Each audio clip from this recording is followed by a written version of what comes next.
बुढो तपाईँ पहाड जानुभएको पहाड जिल्ला कतिवटा टच गर्नुभयो सबैतिर घुम्न पाइएन भ्याइएन कतिवटा टच गर्नुभयो अनि जान खोजेको सबै ठाउँ नगए पनि जिल्ला चाहिँ सबै टच गर्यो भूमि चाहिँ सबै जिल्लाको टच गर्यो 7 वटा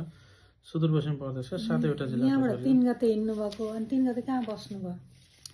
3 गते गएर हामी साफेमा बस्यौँ सापे छिपेको होला उग्रतारा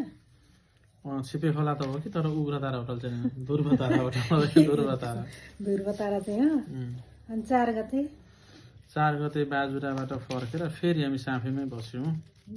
बुढीगङ्गा होटलमा बुढीगङ्गा होटलमा बस्यौँ अनि अर्को दिन 5 गते 5 गते त्यहाँबाट आएर हामी डडेलधुरा बस्यौँ सनलाइट होटलमा अनि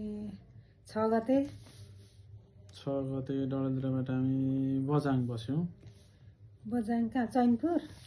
बजाङ चैनपुरको डिमान्ड होटलमा बस्यौँ हामी सिमान कि डिमान डिमान्ड होटलमा अनि 7 गते 7 गते हामी पाटन आयौँ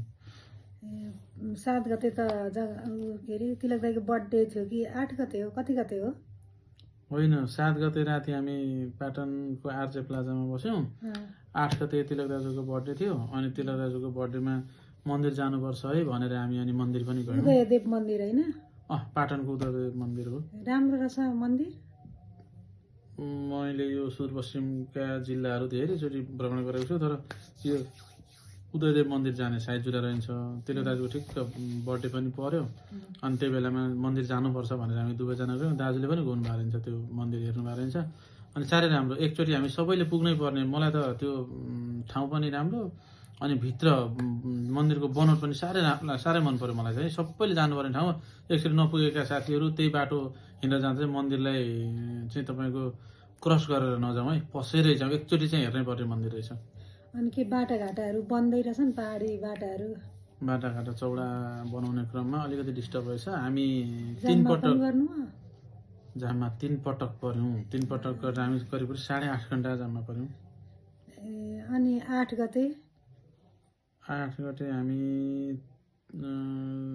चैनपुर होइन 8 गते आरजे प्लाजाबाट हामी गोकुले बस्यौँ गोकुले चाहिँ कुन होटल अपिरम्पा 9 गते त बेलुका आइपुग्नु भएन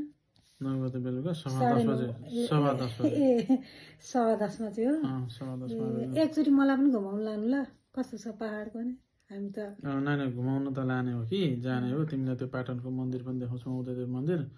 तर गाडीमा सानो गाडीमा बस्दाखेरि यस्तो भयो उस्तो भयो सन्चो भएन भन्न पाइँदैन कि नभए गाह्रो हुन्छ घुम्न पाएपछि त बिसन्चो हुँदै हुँदैन सन्चै हुन्छ ल